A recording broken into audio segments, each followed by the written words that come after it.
죽는구나. 내가 일어나 아버지께 가서 이르기를 아버지여 내가 하늘과 아버지께 죄를 얻었사오니 지금부터는 아버지의 아들이라 일컬음을 감당치 못하겠나이다. 나를 품꾼의 하나로 보소서 하리라 하고 이에 일어나서 아버지께로 돌아가니라. 아직도 상거가 먼데 아버지가 저를 보고 측은히 여겨 달려가 목을 안고 입을 맞추니 아들이 가로되 아버지여 내가 하늘과 아버지께 죄를 얻었사오니 지금부터는 아버지의 아들이라 일컬음을 감당치 못하겠나이다 하나 아버지는 종들에게 이르되 제일 좋은 옷을 내어다가 입히고 손에 가락지를 끼우고 발에 신을 신기라. 그리고 살진 송아지를 끌어다가 잡으라. 우리가 먹고 즐기자. 이 내 아들은 죽었다가 다시 살아났으며 내가 잃었다가 다시 얻었노라 하니 저희가 즐거워하더라. 아멘. 한번 따라 합시다. 사망에서 생명으로. 오늘 말씀의 제목입니다. 오래전에 뉴욕타임즈에 소개된 아주 감동적인 신앙 이야기입니다. 13살밖에 안 된 라이언 화이트라고 하는 소년이 혈우병에 걸려가지고 수혈을 받다가 잘못된 혈액을 공급받아 에이즈에 걸리고 말았습니다. 한번 생각해 보세요. 자신의 잘못도 아닌데 에이즈에 걸려 죽어가니까 얼마나 억울하겠어요. 누구를 원망하겠습니까? 이것이 미국의 전 사회의 화제가 돼서 대통령이 병문안을 오고 전 미국 교회가 그 아이를 위하여 기도를 하지만 점점 나빠지고 있습니다. 그런데 그의 아버지가 신앙이 아주 좋은 아버지였어요. 아들에게 늘 신앙의 언어로 위로합니다. 라이언, 네가 비록 모슬병에 걸려 죽어가지만 천국을 바라보거라. 우리의 삶이 이 세상 삶이 전부가 아니란다. 아버지의 기도로 5년을 더 살고 18살에 이 세상을 떠납니다. 그런데 마지막 이 세상을 떠나기 전에 그 아버지와 아들이 했던 대화가 기독교 잡지에 실리면서 많은 사람의 심금을 울립니다. 아버지가 이렇게 말을 시작합니다. 아들아, 미안하구나. 아빠가 죽어가는 너에게 아무것도 해줄 것이 없구나. 불쌍한 내 아들아. 이게 슬퍼하니까 아들이 이렇게 대답합니다. 아빠, 내가 불쌍하다니요. 모든 사람이 내게 선물을 주었는데요. 그 중에 가장 큰 선물은 아빠가 주었습니다. 아빠는 이 세상에서 산 생명을 주셨을 뿐이 아니라 천국 가는 영생을 저에게 주셨지 않아요. 그 선물이 예수님인 것을 저는 믿습니다. 이제 아빠의 손을 놓고 떠나면 예수님 손을 잡고 천국으로 이사 가려고 합니다. 저는 그것을 확실히 알아요. 아빠 사랑해요. 환하게 웃으면서 마지막 이 세상을 떠난 거예요. 여러분, 육신의 생명이 전부가 아니라는 것을 우리가 알아야 됩니다. 눈에 보이지 않는 영원한 생명이 있어요. 그래서 성경 전체를 요약하면 요한복음 3장 16절이라고 그러는데 뭡니까? 하나님이 세상을 이처럼 사랑하사 독생자를 주셨으니 이는 저를 믿는 자마다 멸망치 않고 영생을 얻게 하려 하심이라. 우리의 생명은 두 가지가 있습니다. 육신의 생명이 있고요. 보이지 않는 영원한 생명이 있어요. 여러분, 육신은 점점 죽어가고 있는 거예요. 아무리 건강한 사람도 나이가 들면 점점 약해지는 것입니다. 놀라운 건 영원한 생명은요, 시간이 갈수록 강해져요. 영원한 생명은 시간이 갈수록 점점 풍성해져요. 그래서 보세요. 주부를 보십시오. 요한계시록 3장 1절 함께 읽어볼까요? 시작. 사대교회의 사자에게 편지하기를 하나님의 7 영과 7 뼈를 가진 이가 가라사대 내가 네 행위를 아노니 네가 살았다는 이름은 가졌으나 죽은 자로다. 이게 무슨 말이에요? 여러분, 영원한 생명이 없으면 살았다는 이름은 가졌지만 죽은 자라는 거예요. 아무리 잘 살아도 영적인 생명이 없으면 그는 죽은 자다. 그러나 영원한 생명이 있으면 그는 정말 죽어서 천국 가기 때문에 죽은 자가 아니라는 것입니다. 제가 가끔씩 언급합니다만 역사상 최고의 부자는 록펠러예요. 록펠러. 오늘날의 부로 환산해도 오늘날 그 록펠러의 부를 따라갈 사람이 없습니다. 그는 세 가지의 부를 누렸어요. 장수의 복, 또 물질의 복, 명예를 누렸습니다. 여러분, 그거 정말 좋은 거예요. 먼저는 가장 가난했던 자가 최고의 부자가 됐어. 길거리에 자파상하던 사람이에요, 그 사람은. 그런데 세상에 어떤 사람보다 최고의 부자가 됩니다. 두 번째는 정말 병행했던 자, 가장 병행했던 자가 최고의 장수를 누려. 그가 98세까지 살았는데요. 죽을 때도 이빨 하나 상하지 않았다고 해요. 또 하나는 세계에서 가장 많은 부를 가장 많이 기부하고 간 사람이 록펠러입니다. 여러분, 그가요 얼마나 많은 재산을 사회에 기부했는지 몰라. 수많은 좋은 대학을 세웠습니다. 교회를 4,900개 이상의 교회를 세웠어요. 그가요. 세 번째는 수많은 문화센터를 세우고요. 오늘날 유엔본부 건물이 있지요. 그 땅을 기부한 사람이 록펠러요. 그러니까 얼마나 많은 걸 누렸어요. 그런데 그가 처음부터 이렇게 된 게 아닙니다. 33살에 백만장자의 반열에 올랐고요. 44세에 세계 최고의 서구왕이 됐어. 전 세계의 석유를 그가 부르짖고 있었어요. 그리고 53세에 억만장자가 됐는데 그가 하루에 들어오는 이익이 그 당시에 100만 달러예요. 지금으로 말하면 1억 불이 넘어. 하루에 들어오는 이익금이 1억 불이 넘어. 그래서 그의 11조를 계산하는 사람이 40명이 넘었다고 그래요. 회사에서. 얼마나 부가 많은지. 그런데 53세 때 알로피시아라는 병에 걸려가지고 죽지 못해 사는 거예요. 의사가 말합니다. 당신 1년밖에 살지 못합니다. 비스켓 2조각과 우유 반 컵을 겨우 먹으면서 토하고 죽는 거예요. 그래서 사형 선고를 받고 나니까 자신의 삶이 너무 불행한 거예요. 그 많은 부가 무슨 의미가 있어요? 그래서 그가 돌아보면서 회개했다고 합니다. 아, 내가 돈 버는 것 자체 그것이 목적이었구나. 이건 아니다. 하나님의 영광을 위해서 살아야지. 그때부터 자기 재산을 사회에 돌려보내기 시작했어요. 그래서 학교를 세우고 교회를 세우고 문화원을 세우고 고아원을 세우고 수많은 사람들을 돕기 시작했어요. 놀라운 건 그렇게 나누어주는 삶을 살기 시작하자 의사는 당신 1년밖에 살지 못합니다. 희귀병의 알로피시아라는 병은 그런데 98세까지 살았어. 그가 마지막 회복을 위해서 이렇게 고백합니다. 나는 53세까지는 하나님을 나의 주인으로 의식하며 살지 못했다. 그러나 53세의 죽음 앞에서 나의 생명을 주님께 드림으로 주님의 종으로 살기로 했다. 여러분에게도 이런 삶의 전환이 있기를 바랍니다. 여러분, 육신은요 반드시 죽어요.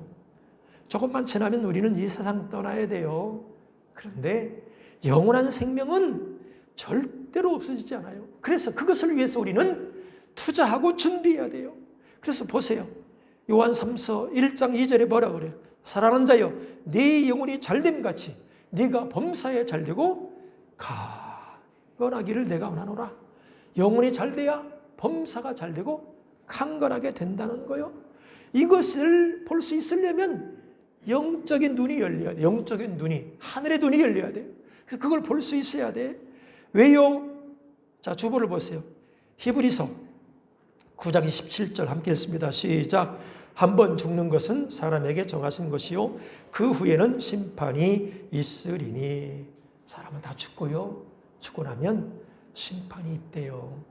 그래서 그 심판이 있다는 것을 준비하는 거예요. 오늘 본문의 말씀은 탕자의 이야기예요. 둘째 아들 이야기. 둘째 아들이 아버지가 살아계셨는데 유산을 달라고 그래. 아주 몹쓸 아들이지요. 아버지는 하도 조르니까 줍니다. 먼 나라에 가서 다 재산을 허비하고 나니까 그때야 깨달아 아버지의 집이 좋은 집이었구나. 아버지께 있는 것이 잘 사는 집이구나.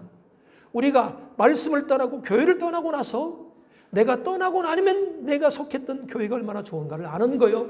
그때는 몰라. 그리고 나서 회개하고 돌이켜요. 그래서 이렇게 말합니다. 자, 다시 한번 오늘 본문 누가복음 15장 24절 함께 읽어볼까요? 시작.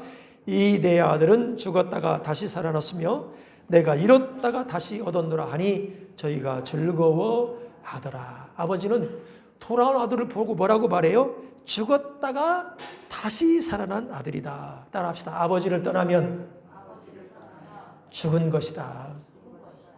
교회를 떠나면, 아버지를 떠나면, 하나님을 떠나면 살아있는 것처럼 보이지만 죽은 생명이라는 거예요. 이 땅에서도 마찬가지예요. 우리가 세상을 향하여 떠나버리면, 아버지를 떠나면 죽은 생명이요. 그런데 돌아와야 되는데 아버지를 떠나서 세상에 빠진 사람들의 특징이 있어요. 세상에 빠진 사람, 사망에 빠진 사람의 특징이 뭐냐? 세 가지가 있어요. 세 가지가. 이걸 알아야 돼. 여러분이 지금 내 영적인 상태가 어떤가를 이걸로 우리가 분별할 수 있어. 내가 영적인 눈이 밝아야 되는데 세상을 향하여 떠나서 세상을 향한 눈이 밝아져요. 첫 번째가. 하나님을 떠나면 세상을 향하여 눈이 밝아져. 이게 신기해요. 그래서 마귀적으로 눈이 밝아지는 거예요. 세상에 빠지면 어둠의 눈이 떠져요. 어둠의 눈이. 그래서 이 아들은 아버지의 집에 있을 때 세상의 소리를 들었어. 야, 저 먼 나라로 가면 거기 너무 좋은 것이 많아. 화려해. 그 소리를 듣고 자꾸 아버지의 집을 떠나려고 합니다. 아버지는 말리죠. 너 떠나지 말아라. 내 아버지의 집을 떠나면 너 고생이야. 근데 뿌리치고 떠나요. 떠나고 나니까 어떻게 돼요? 세상을 향한 눈이 밝아져. 여러분, 이게 성경 이야기예요. 자, 주보를 보세요. 창세기 3장 6절로 7절 함께 읽습니다. 시작. 여자가 그 나무를 본즉 먹음직도 하고 보암직도 하고 지혜롭게 할 만큼 탐스럽기도 한 나무인지라 여자가 그 실과를 따먹고 자기와 함께한 남편에게도 주매 그도 먹은지라.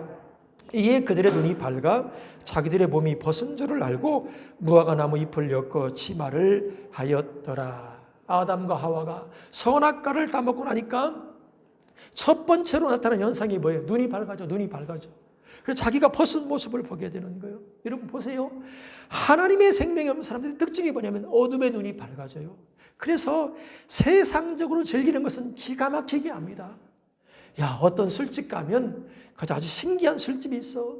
야, 어디 가면 막국수를 기가 막히게 맛집, 멋집, 무슨 노래방, 무슨 찜질방 어디 가면 이게 있대.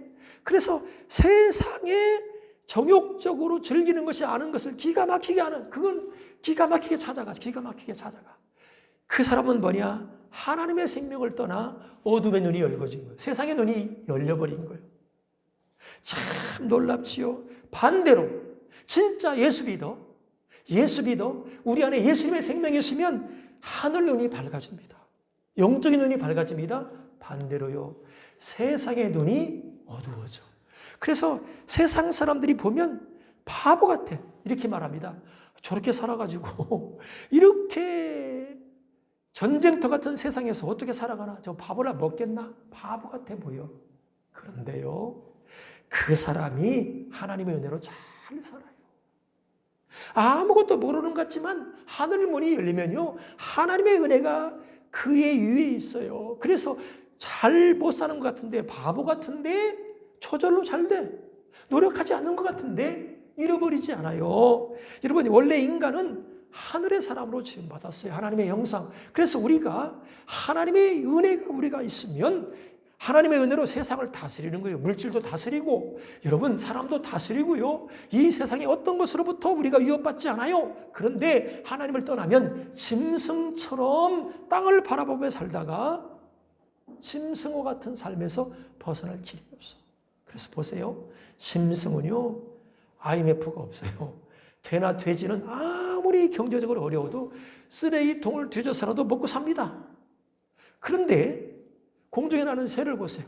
공중에 날아가는 곤충, 물고기 어떻게든 잡아먹어요.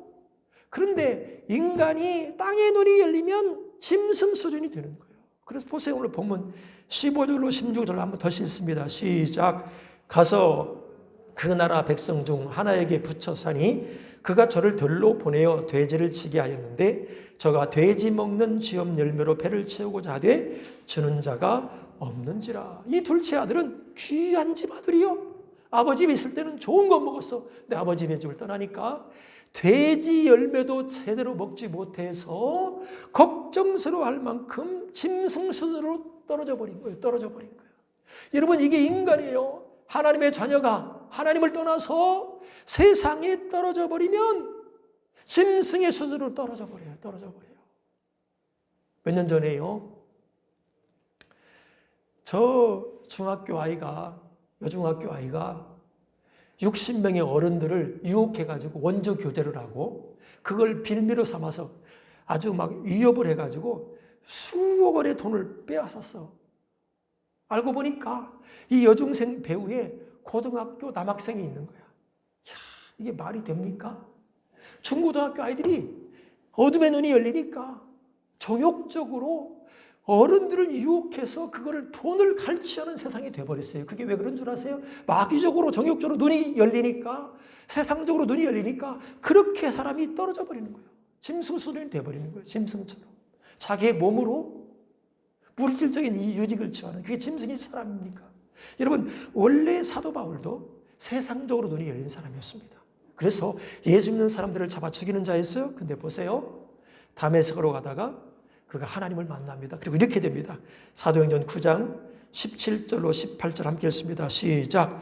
아나니아가 떠나 그 집에 들어가서 그에게 안수하여 가로되, 형제 사울아, 주 곧 내가 오는 길에서 나타나시던 예수께서 나를 보내어 너로 다시 보게 하시고 성령으로 충만하게 하신다 하니, 즉시 사울의 눈에서 비늘 같은 것이 벗어져 다시 보게 된지라. 이게 무슨 말이에요? 하나님을 만나기 전에는 세상 눈이 열어서 예수 믿는 사람을 잡아 죽였는데, 하나님 만나고 나니까 육신의 눈은 어두워지고 비늘이 떨어지고 하늘 눈이 열리니까 하나님이 어떤 분인가, 영적인 세계가 무엇인가, 영생이 무엇인가, 천국이 무엇인가, 이 땅에서 어떻게 살아야 되는가, 하나님의 사람으로 바뀌어가게 된다는 거예요. 오늘날 우리가 이 세상에서 너무 세상적으로 눈이 밝아지면 안 돼요. 너무 머리가 잘 돌아가고 계산적이고 영악하면 하늘 눈이 어두워져. 여러분, 안요한 목사님 이야기 아세요? 안요한 목사님. 이분이 목사님 아들로 태어났어요. 그런데 아버지가 설교하면 아버지를 반대. 아버지가 하나님은 살아계십니다. 그러면요, 밖에 나가지고 교회 담에다가 하나님은 안 계십니다.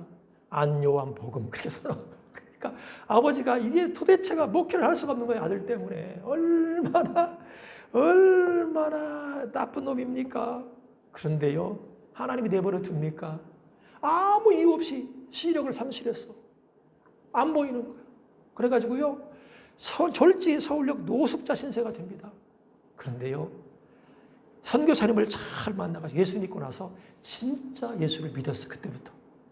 그리고는 선교사님이 이 친구가 영어를 잘하거든. 안요한 목사님. 그러니까 당신 내가 미국으로 보내서 개안 수술을 해줄 테니까 미국 가라. 너무 안타까우니까, 영어도 잘하니까. 이 안요한 목사님 뭐라고 하는지 아세요? 아닙니다. 난 이대로 있는 게 좋습니다. 내가 예수님 모를 때는 육신적인 눈이 열려가지고 하나님을 배신하고 예수님을 대적했는데 자격이 없습니다. 난 이대로가 좋습니다. 육신의 눈은 어두워졌지만 영적인 눈이 열려서 하나님이 내 안에 있으니까 나는 좋습니다. 그대로 있으면서 하나님 말씀을 전하는 주의 종이 됐어요. 여러분, 그렇습니다. 여러분, 뭐 그렇게 세상적으로 아는 게 많습니까? 그거는요, 좀 어두워두고요, 하나님을 향하여 눈이 열려야 돼요. 하나님을 떠난 사람들의 첫 번째 특징이 뭐냐? 어둠의 눈이 열리는 거예요. 어둠의 눈이 열려. 이거 하면 잘 된다. 이거 하면 돈 번다. 이거 하면 맛있다. 두 번째는 뭐냐? 허랑방탕해요. 하나님을 떠나고 세상을 향해 눈이 열리면 허랑방탕해. 오늘 13절 함께 읽습니다. 시작. 그 후 며칠이 못 되어 둘째 아들이 재물을 다 모아가지고 먼 나라에 가 거기서 허랑방탕하여 그 재산을 허비하더니, 여기 허랑방탕이라는 말이 아소티아라는 말인데 그게 뭐냐? 인간의 모든 틀이 다 깨진다. 모든 것이 마이너스 인생이다. 그 말이에요. 여러분, 하나님을 떠나면 인생의 틀이 깨져요. 가정의 틀이 깨져요. 부부관계의 틀이 깨져요. 그래서 도무지 행복하지 않아요. 21절 다시 한번 읽어봐. 21절 시작. 아들이 가로되, 아버지여, 내가 아들과 아버지께 죄를 얻었사오니 지금부터는 아버지의 아들이라 일컬음을 감당치 못하겠나이다. 허랑방탕한 아들은 아들의 틀이 깨져버렸어. 아버지를 아버지라고 부르지 못하게 됐다는 거예요. 여러분, 가정에서 하나님을 떠나면 가정의 틀이 떠나가지고 이렇게 말해요. 야, 내가 애비 노릇을 못해서 미안하다. 내가 어미 노릇 못해서 미안하다. 사람 꼴이 아니라는 겁니다. 가정이 깨진 거예요. 대통령의 틀이 깨져버리니까 대통령을 대통령으로 여기지 않는 겁니다. 마찬가지로요. 여러분, 하나님을 떠나면 인간 관계의 틀이 깨져버려요. 그래서 아버지라고 내가 부를 수 없습니다. 나를 차라리 하나님의 종으로 여기십시오. 여러분, 그래서 오늘날 가정이 파괴돼요. 왜요? 옛날에 금천구에서 이런 일이 있어서 양주를 아주 비싼 양주만 훔치는 절도범 4사람이 잡혔는데 그 구성이 기가 막혀. 처제, 장모, 부인, 남편 4사람이 훔치는 거예요. 그래서 장모는 망보고요. 처제는 핸드폰으로 연락하고요. 부인은 운전하고요. 남편이 훔쳐. 기가 막힌 조합이지요. 왜 이렇게 된 거예요? 가정의 틀이 깨져버리면, 세상의 눈이 밝아지면 이렇게 하면 돈 번다더라. 완전히 인간의 틀이 깨져버려요. 여러분, 언젠가는 아버지가 자식의 손가락을 자르고 보험금 달라고 했던 적도 있었죠. 몇 건 있었어요. 이렇게 한둘이 아니에요. 엊그제는 일가족 3명이 저 지방에서 목숨을 끊었더라고요. 왜 그래요? 가정의 틀이 깨져버리니까, 인간의 틀이 깨져서 절대로 그렇게 안 되는 거예요. 하나님을 떠나면 이렇게 돼요. 하늘의 눈이 열려야 되는데 세상의 눈이 열리면 세상적으로 정말 인간의 틀을 깨트려서라도 어떻게 좀 해보려고 하는 거예요. 여러분, 세계에서 술을 제일 많이 먹는 나라가 2 있습니다. 하나가 어딘 줄 아세요? 러시아예요. 러시아. 거기는 추우니까 먹어. 또 하나가 있는데 어디예요? 한국이에요. 한국은 그냥 먹어요. 그냥 무조건 먹어요. 이게 망할 문화야, 망할 문화. 한국은요,